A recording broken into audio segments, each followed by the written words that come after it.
Hey guys, I rarely cross post, but I wanted to state that I teach actually online classes from time to time for a relatively small fee, at least compared to college tuition. I'm an actual college professor, so the classes that I teach are the same content as my in person classes. We meet over Zoom, and the next one that I'm teaching is actually modern European history, which begins at the end of May. And you can sign up by sending $65 to one of the addresses printed here. And don't forget to include your email. Volume 25 contains numerous small articles that Lenin wrote on the eve of the October Revolution between June and September 1917.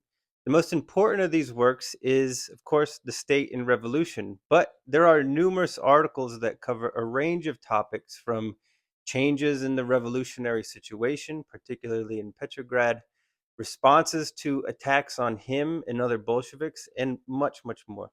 In his speech on the attitude towards the provisional government, Lenin advances the argument that the time of conciliation between the Soviets and the provisional government has come to an end, and that it's time to change the party slogans from one emphasizing dual power to finally the Soviet conquest of state power. He says unless the Soviets advance, they'll be broken up and disbanded by the bourgeois government. It's either now or never. In his June 9th speech on the war, he argues that while revolutionary war may be inevitable, if the Russian Revolution is able to prove to the Allies, particularly Britain and France, that they are liberating national minorities within the empire, it will put the Allies in a forced position to accept the revolution or at least refrain from combating it. In Enemies of the People, Lenin draws a parallel between the Russian revolutionaries and the French Jacobins of 1790s. He says that if they were to take power, that is the proletariat, they would proclaim enemies of the people just as the Jacobins did. But unlike the Jacobins, who of course executed their enemies, it would suffice to, as he says, arrest 50 to 100 financial magnates and bigwigs. In An Epidemic of Credulity, Lenin provides a updated definition of the dictatorship of the proletariat as, quote, a scientific term indicating the class which plays the leading role in it and the special form of state power called dictatorship, i.e., power based not on law or elections, but directly on the armed force of a particular section of the population. In his article, The Ukraine, he argues that if Russia's revolutionary Democrats, and here he's referring to the provisional government, want to truly be revolutionary, they must break with the past by recognizing Ukraine's rights, including the right to free secession. And he says this because he knows that they won't do that. A lot of the articles are attempts to discredit the provisional government, particularly around its more passive base, the peasantry. For example, in How and Why the Peasants Were Deceived, he points out how many ministers promised land to the peasants in exchange for recognition of power upon their ascent, but reneged on the promise because the ministers were more determined to preserve the support of large landowners. Lenin and the Bolsheviks more generally were accused at this time of many crimes against the state, not least of which was espionage and collusion with the German government. One example is in the work Where is State Power? Where is Counter Revolution?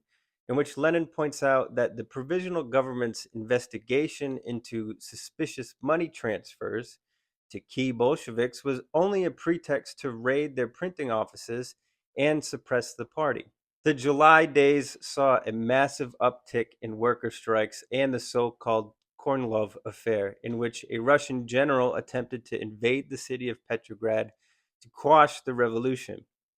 It denotes a massive turnaround in the fate of the Russian Revolution, and it compelled Lenin to declare a definite turn towards the use of an armed uprising. He says, quote, let us gather forces, reorganize them, and resolutely prepare for the armed uprising if the course of the crisis permits it on a really mass countrywide scale. The party of the working class without abandoning legal activity, but never for a moment overrating it, must combine legal with illegal work as it did from 1912 to 1914. It's also in this time, in his article on compromise, where Lenin says the time for compromise is over because to do so would be sacrificing key Bolshevik demands. There can be no compromise between the provisional government anymore. The work from a publicist's diary reminds readers that, quote, we do not claim that Marx knew or that Marxists know the road to socialism down to the least last detail.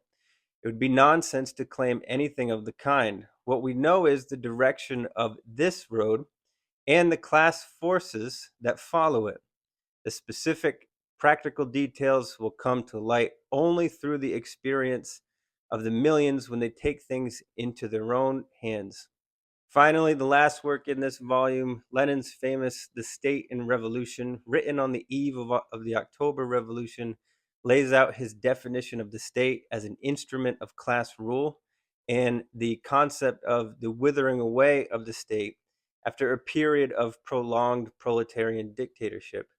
What he meant by a withering away of the state was the withering away of the state's punitive functions, not the anarchist style total disappearance of governance. So that's it for volume 25.